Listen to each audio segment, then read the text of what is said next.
What do you say? How do you say? I'm just blessed to see another day. I go by the name of Terror the Barber, and this is Razor Sharp Podcast. Today, I have an amazing guest on the show. I have Ray Scott from My Supply Guy. We right here in Duluth, right? He got it right the first time. I got it right. Yeah. Practice makes perfect. You heard? We are here in the great state of Georgia. We're here in Duluth, right? Gwinnett County. Did I say it right? Yes, sir. Gwinnett County, yeah. And I've been a spectator of you for quite some time. Ever since I stepped foot on this great state of Georgia. Mm-hmm. So first and foremost, just introduce the people out there to who you are. Well, for those that don't know me, my name is Ray Scott, also known as My Supply Guy, aka The Supply Guy in the Georgia area, the Greater Atlanta area. We have been in existence upwards of 15 years at different levels. So if you don't know, now you know. You can catch us on at mysupplyguy.shop on the site. Okay. My Supply Guy ATL on IG. Yep. And also we got an app, My Supply Guy on the App Store. Oh, you're doing big things. Website, app, all those. Okay. Yeah, okay. We're just trying to make it more convenient for the customers, for them to do what they got to do. Especially That's amazing. barbers, yeah. That's great. So I met Ray for the first time, just running around at these different hair shows. But I already followed his page, and I said one day I'm going to meet him and see what's really going on. I had the honor of interviewing you shortly at the Taliwa Jid hair show. That was a great event. And first of all, I was so happy that you had all the products that I've been looking for. Because I go to these hair shows and it's always, I can't find this comb, I can't find this brush, I can't find this and that. You had everything. That's one of the problems because we can't bring everything. Yeah. You see what I'm saying to you? So the one thing we leave is going to be the one thing a customer wants. That's a fact. That's a fact. We needed that. But you had everything that I knew that I needed. Yes, that's awesome. That's awesome. Your staff was very welcoming. One of the main things about these shows is that these vendors come to try to sell their products, but they don't seem that they're welcoming for you to come to their booth. And the staff that you had spoke. They was out there talking to the people, informing the people, and that's one thing that I seen. Okay, all right. I thank you. That's very important. Thank you for that. We actually this is a meeting place. Okay, My Supply Guy is comfortable for everyone. Okay, and we train our staff to make sure that when customer comes in, they feel at home. There's not any pressure. Oh, you need something? Nah, I'm just looking to take your time. Okay, if you have any questions, let us know. That's what we do. So it's not uncommon to have individuals come in here and just parlay, have conversation because they feel like they're part of the family of My Supply Guy. Absolutely. Because it's a family business. I got my nephew, I got my son, things of that nature. Yeah. So let's go back a little bit. How did this whole thing start? What is your origin story? Oh man, you got enough tape? I got enough. All right, just making sure. Got enough. You know what I'm saying? Well, I'm not going to take up too much of your time. No, take it. I want the story. I want the story. Because you sound like you got a West Indian accent a little bit. Yeah. So I want the origin, where I come from. You want the belly? All right. I want it all. All right. Okay. I was born in Grenada in the Caribbean. Grenada, okay. Okay, it's an island close to South America. A lot of people don't know about that island. I do. Okay. It's small enough, great place. I left there. I'm gonna be aging myself now. Okay, which I have no problem. I'll be 54 this year. So God bless. So got here in 1978. Raised in New York, got up there, and matriculated. Learned the world as far as Brooklyn is concerned. Okay, Brooklyn, New York. Yeah, from there, went to college and all these things, and then relocated to Georgia. Now, what you went to school for? Accounting. Okay. I have a degree in accounting and finance. Nice, which is very important when it comes to a business. And so that's good. And that's what I actually started out as an accountant. Okay. And a tax professional. I had a tax service and things of that nature. So I've, practically I say I lived about 15 lives up until now. So, whether it's taxes, I had a process serving company. I was an agent, a real estate agent. I was an appraiser and an agent at the same time in the state of Georgia. Nice. Did that for several years. I was a firefighter for DeKalb County for 14 years. Yeah, tree jobs. Yeah. 1, 2, 3, more than a lot of that. Wow, bro, that's amazing. So you well-rounded on a different level. Yes, that's what we look to offer to the barbering industry because we look at the industry in a different manner. not from inside looking out, but outside looking in. Absolutely. So how we approach our business model is different. We were never hustling the product. You know, we provided service that you required and the products that you need. You know, we're not selling you anything. We're offering it and having it available to you for you to make your own choices. I get that. So you coming from a financial background, how did you get into the barber industry? It was rough. A partner of mine, we grew up together, Okay. across the street from each other in Brooklyn, right? So Wait. What part of Brooklyn? we Crown Heights Crown Heights. first. Okay, You okay. know, you asking me like you know what Crown Heights is. I'm from Queens, New York. All right, man. Queens don't come to Brooklyn. You know Yes, that. we do. I ran around Nah, Brownsville, that's what Brooklyn, Ocean Hill, Brownsville. That was close to I was Queens East though. New York. That's just over the border, you know. But I go to Brooklyn to get good food. Like we go to Footprints to get. Oh, you go for a friend? Come on, That's bro. my Don't do me man. like that. Don't Bobby do is me my like man, that. the owner of the shop there, Yes. man. Yeah, we love that place. Come on, man. Don't When do me it- like that. When it just opened, we bust that place open. The first New Year's that they had, we had a New Year's party in there and everything was live. That's the home of the Rasta pasta. Yeah, that's the original. Let them know I know my history. Yeah. So you used to go to the one over here. Where? You see? In Georgia? I got them now. They had one in Gwinnett County several years ago. I mean, A only big been here one. 4 years though. Oh, that's so why. you just yeah, it was closed by that time. Okay, but see? they had a big one down here, right Yeah, there in oh. Grayson. Oh. Oh yeah, it was good. Wow. They had a stage and a dance hall in the back and a restaurant in the front. So they had Okay. shows. They had Maxi Priest come through there. Lady Saw, Tanya Stevens. All of that Morgan here? Heritage. Yes. Oh, I came the wrong time. Yeah. You missed the boat. on So that yes, one. I know about Brooklyn. Yeah, I know we know about I know Brooklyn. where to get the good food Yeah, in yeah. Georgia now. Like yes, Yeah. I am a Yeah. connoisseur of those That's things. what's up. So with all of that being said, we in Brooklyn went to school. Went to what school in Brooklyn? Clara Barton High School. Okay. All right. I don't know if you're familiar with that. I know about it too. Yeah. So I went Boys there. and Girls. And Boys and Girls. Oh, right don't do there me on like Atlantic, on Atlantic Avenue. That's Come the on. one. First of all, I lived on Marconi between Herkimer and Atlantic. All right. So all right. I ran them streets a little bit. All right. No more questions. I was No just more saying. questions. He coming, you know. So I went to BMCC. I Okay. went to New York Tech first. Mm-hmm. Then I went to BMCC. I went to New York Tech. All right. Everybody start out there, right? Yeah. Everybody start out there until you figure out where you need to be. Absolutely. You know what I'm saying? So that BMCC, and then I went to Pace. Okay. And from there, I went to the University of Maryland, Eastern Shore, SBCU or HBCU school in Maryland. Got my degrees there.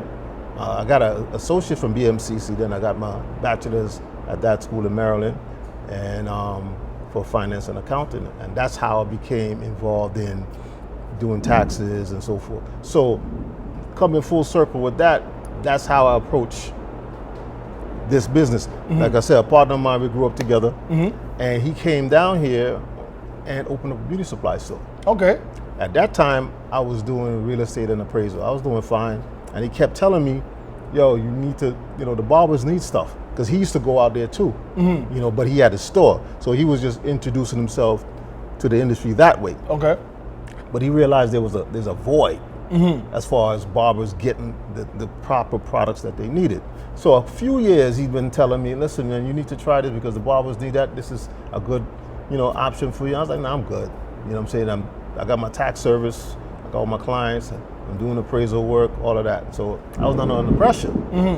So long story short, with that, he kept pressing me. And 1 year after tax season, I was like, okay, we tried. So he coached me onto what products to get. He told me just go and get these products. We invested in a van and I went out. Didn't know anything. I just knew how to talk to people. Okay. So I hit the ground fresh, new, don't know what nothing does, but I had the product. Now, was that part time? Were you still doing your tax business and stuff like that also? Yeah. Okay, But okay. tax season ends, Seasonal, April, so, May, yeah. I was not too pressed. That was a good time during the summertime to really start. Yeah. But as it is, that was how I learned. Just hitting the pavement every day, getting a lot of no's. People don't know me. They are used to somebody else. And how I got through that is just being consistent. That's what the industry know me for. You're gonna see me every week. Yeah. Even if you didn't get none last week, and even if you have somebody, but they're not gonna have what I have. because I approach it different. Okay, they might have the regular, but when I come up with the things that you've been seeing on IG or wherever else, and I have that, they're like, wait, how did you get that? But our regular guy don't have that. Absolutely.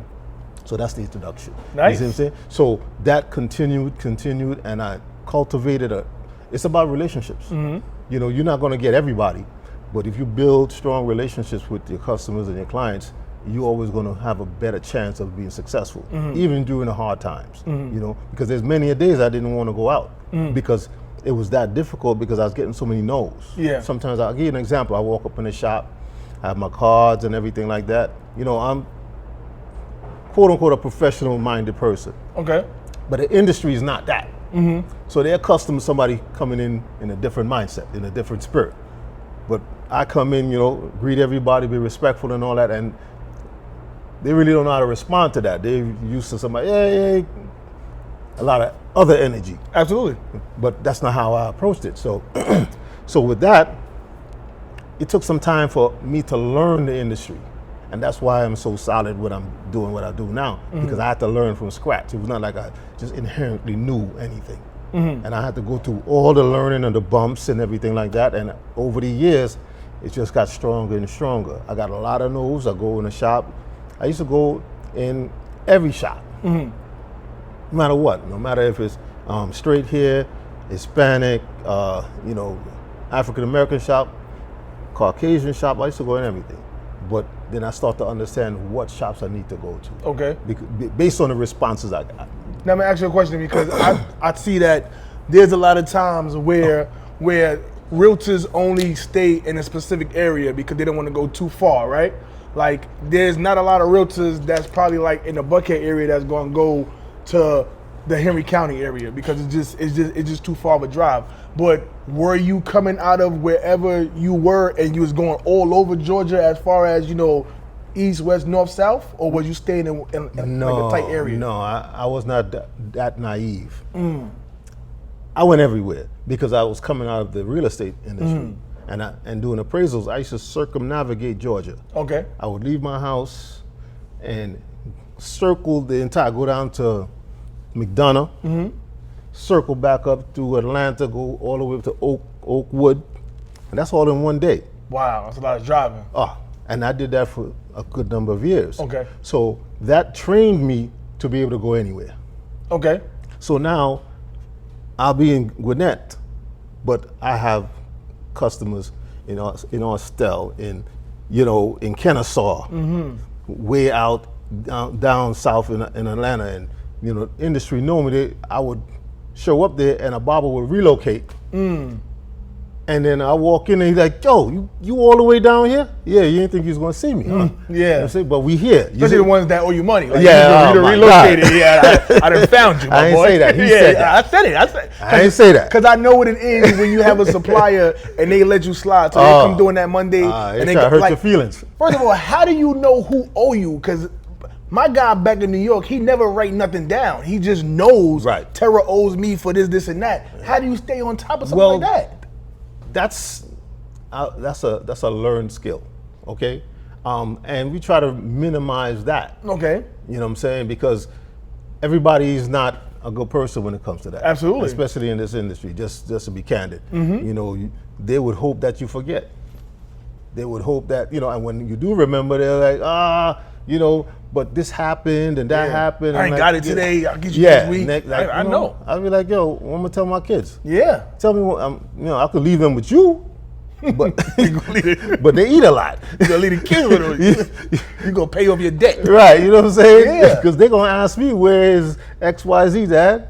Yeah. And I gotta give them an answer. But that was one thing that I was always questioning was how do the suppliers know that Terra owe me for this massager or he owe me for a pair of these trimmers? Because you go into all of these barbershops, especially in Georgia, because back in New York, you know, there's barbers that they got their days. The suppliers got their days. Like the guy that used to cater to us, Frank, he would come on Mondays. Right. And then you have another supply guy that'll come on Wednesdays. So they got their different routes. You got the Bronx, you got Queens, you got Manhattan, and you got going all the way out to Long Island. So they got their days. But I'm like, how do you keep track of thousands of barbers? You try to minimize that. Crazy. You know, there's only a certain amount of credibility you could extend. You know, if you're a solid dude, solid barber, yeah, they're gonna pace you out. Like, all right, give you a chance, you know, but it can't be every week. You know what I'm saying to you? It's just, that's too much. Yeah. Because then you coming out of pocket as a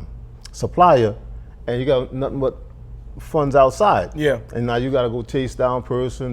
They'll be cutting. They'll give you the, oh, I'll be right there. And be like, you know, it's been 3 weeks. You've been right there. Yeah. I didn't see them barbers that be like, yo, I got you next week and next week and next week, next week. Right. You see what I'm saying? So I that's see it. one of the occupational hazards of this being on the road. Okay. So barbers have to, you know, understand in that sense. But unfortunately, the industry is not business minded. Okay. So Absolutely. it's kind of difficult when you are, and then you're trying to train somebody to be. You know, they're already loose with theirs. So now when you extend, it a lot of times it becomes a problem, because now I got to press you, and then you're going to get offended because I'm pressing you that you owe me. You owe me. I need my bread. You know what I'm saying to you? Yeah. And it makes it real contentious if they don't respect the fact that you extended that's the courtesy. Yeah. You see what I'm saying Yep. to you? So yeah, remembering is a learned skill, and you try not to do it extensively. Otherwise, you will. If you're not writing it down, listen. You could be great, but there's many times, due to the relationship that I've developed, that I would come back and be like, "Yo, Ray, I didn't hit you for that thing last week." I'm like, "That's why I deal with you." Cause you honest. You see what I'm saying to you? That's why I ain't gotta worry like, oh, if I slip up or leave a product in the store, because that happens. Yeah. You leave a product in the shop, okay, I'm not like, oh man, they're gonna get me. Yeah. You know what I'm saying to you? If that happens, yeah, but that's not my mental. Yeah. I know somebody's gonna call me and say, yo, Ray, you leaving presents up in here? You know what I'm saying to you? Yeah, I'll yeah. be like, nah, hold it till the next time. That's when I what's get up. there. That's real love That's right our there. customers, that's how we develop our relationship. That's Yeah. why I said building relationships is the key in everything that we do. So you started with the mobile. How did you go from mobile to having a brick and mortar? Okay, while the mobile, I was a firefighter for the cab. So with that, every third day I used to go in. So in between those 2 days, that's when I run. Okay. Okay, I did that I retired in 2020, I think, the COVID year, 2020, How long you was in there? about 14. Wow. Okay. Yeah, okay, I went in there, you know, as a elder person, and you know, I went in there at 36, you know, and I closed out about when I was 49, 13, 14, yeah. Wow. So during that time I was doing both, and I was still doing my taxes, you know, so I had few businesses going at the same time. So that allowed me my flexibility, okay? After a certain amount of time, I realized I was losing money every time I go into the fire department, okay? Because the business got so demanding that, you know, what I was getting paid was not enough, what I was missing Absolutely. servicing my customers. You Yep. know? But I had also decided that I was not going to do that line of work past 50. Okay. So on my 49th year, I was like, I'm done. And then I came out, and the following year is when I opened the store. Wow. You know? Okay. Because I realized I can't be everywhere. And if I'm gonna be doing this exclusively, you know, I'll be on the east side and I'll have a customer like, yo, Ray, we need you over here, and it's just not possible. You know what I'm saying? No matter how badly you wanna service them, Yeah. it's not possible. But if I was able to build a brick and mortar in a central location, then if I can't get to you, you can get to me. Yeah. You know, and that's how this was born. Speaking about location, what made you choose this location? Well, this location is paramount because everybody from the north side, you know, you go Sugar Hill, Gainesville, and all that, they would still, to get what they need, they would still know they have to go into Atlanta. Okay. This is like a corridor. Okay. You know, they don't have to come in too far. It's straight off the highway. Very smart. Yeah. You know, Gwinnett County is saturated with the barbershops. You know, so the highway is right there, 85 North. It's easily accessible from either side. Okay, it's definitely more costly because of the location, but I wouldn't have want to choose any other location that you have to come off the highway, drive 5 miles. You know, the opportunity for success is really slim when you do that. Absolutely. You know, make it more inconvenient for the customer. Now, did you learn that from being in real estate, so you know that location is very important? Man, I learned that from my 15 lives. Every part of that went into what I'm building. All right, as a brand, as a community, all of that went into that. Okay, nice. So you said brand, and I do see that you guys been upping up the marketing, showing a lot of awareness, and you, out of all of the other suppliers that's out there, I see you everywhere. I see you at the small hair shows, see you at the big hair shows. How important is that to get your brand out there? Well, it's imperative, literally, because you can't, as I know in this industry, there's a lot of competition. Okay, you have a lot of suppliers that's still in their mobile. You know, they doing the mobile thing. They're on that scale, right? But if you're looking to build a brand, you have to get out of that. Okay, it's no longer just you and your vehicle. It's you and the industry, wherever the industry going to take you. Absolutely. Okay, if you're going to take you to Vegas, you're going to take you to Miami, wherever the case may be, that's where the industry is. And over the years, I've spoken to several barbers about them getting out more, because we used to do a lot of events, even more than we do now. You know, we had classes in here, you know, and sponsored a lot of other shows where we inform barbers you cannot keep out of your industry.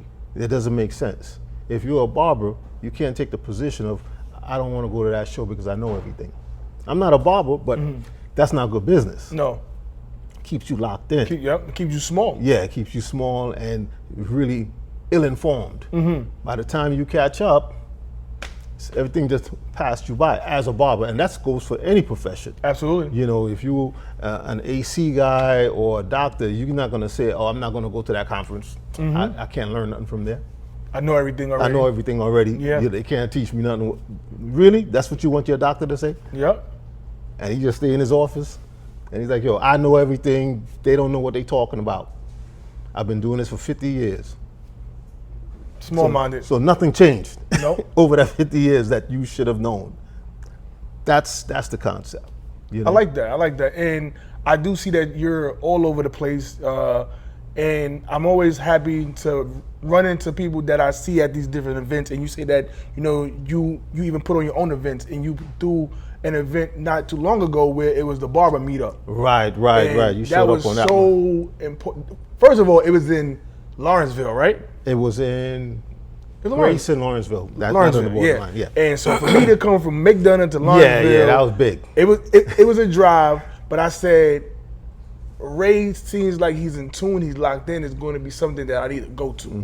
And when I got there and I seen people like Summer J was in the building, a bunch of other barbers who I seen, I was like, and these are people that I see everywhere, right? So I'm just so happy that you're locked in with people that I'm locked in with. Oh, yeah. And you threw an amazing event where it was food, it was drinks, it was good energy. You was giving out a whole bunch of tools, which you don't get. People may throw a T-shirt or know something, but you giving out clippers and trimmers and we gave out about everything. over $4,000 worth of products. That's amazing, bro. You know, that's and amazing. Thankfully from Starcraft, JRL, Jason at Besco, Bees, who else?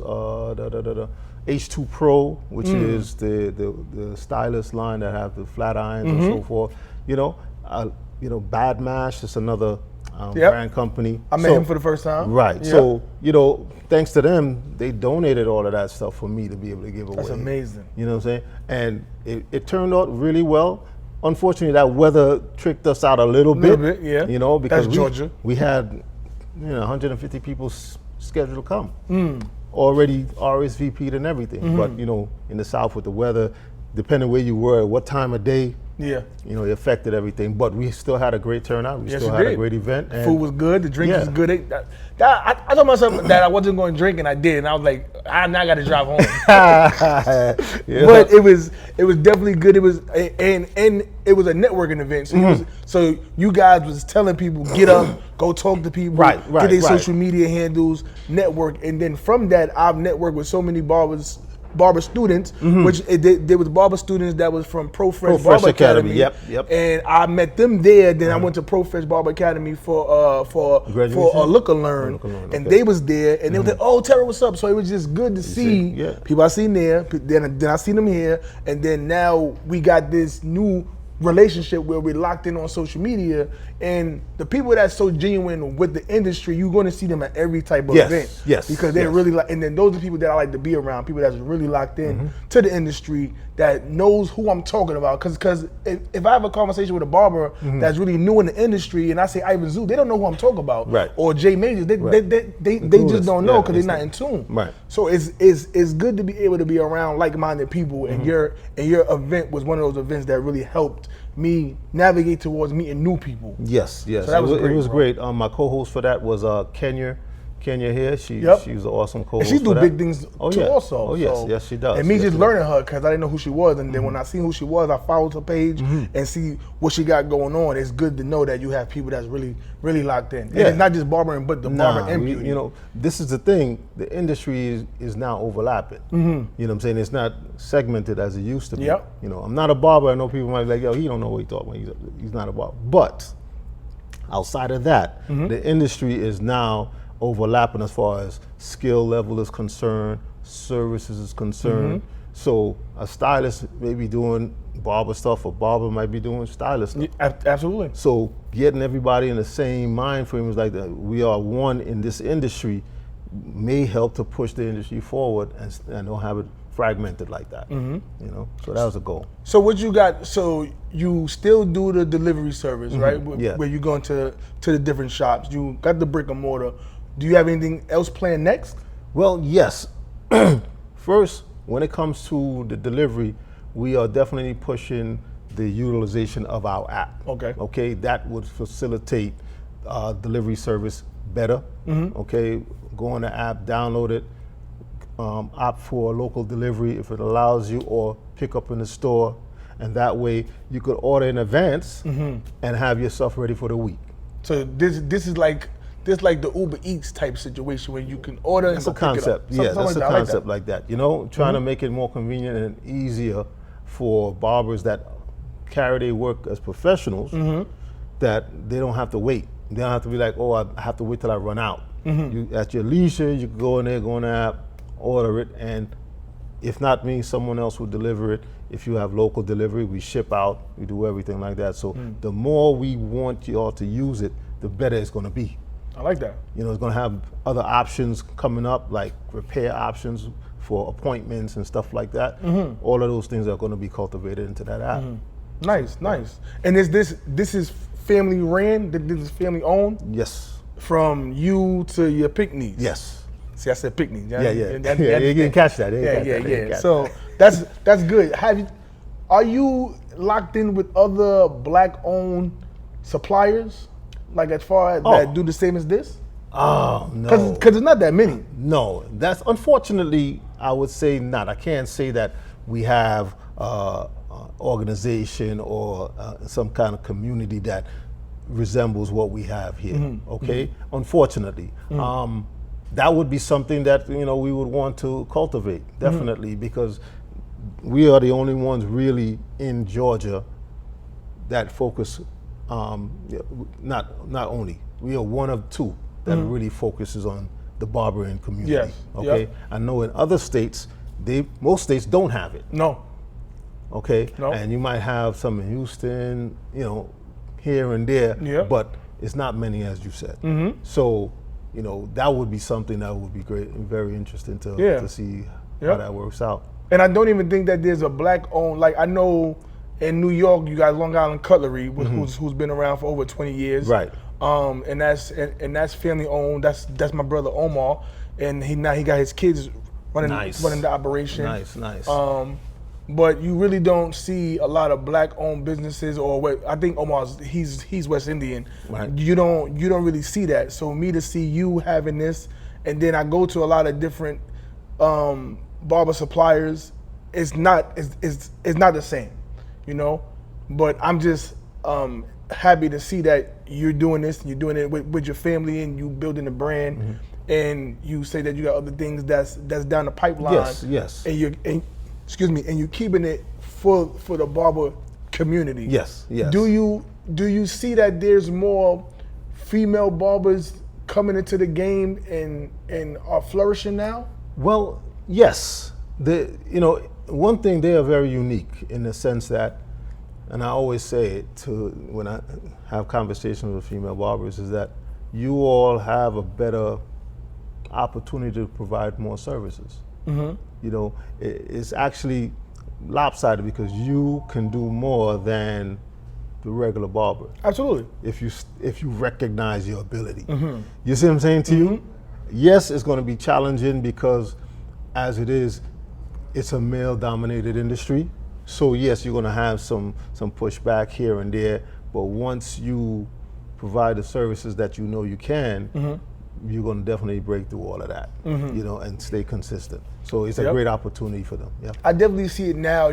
Back in the day, you had a small handful of female barbers that was platform artists, that was educators, that was really shakers in the barber industry. Now with social media, you have more people that being introduced to it, a younger generation, and with that, now barbers are doing facials. We're doing esthetician work slightly when it comes to those type of things, and now there are more men that's open to have a female barber to not just cut their nails or do their facials, but actually do their blends and their lines. Yes. And I see that they're able to really make a higher price point because of that. Yeah.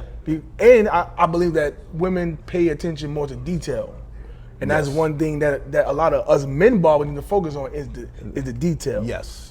You're absolutely right. That's a great, assessment for that. Definitely. So but going forward, we have several things coming up. The biggest thing that we got coming up is Barber Evo, My Supply Guy, educational event. Put it on your calendar, October 26th in Atlanta. It's going to be a place to be that day. I'll be there, It's going to be an educational event. We're going to have educators. We're going to have sponsors. It's not going to be a vending opportunity. It's strictly education, networking.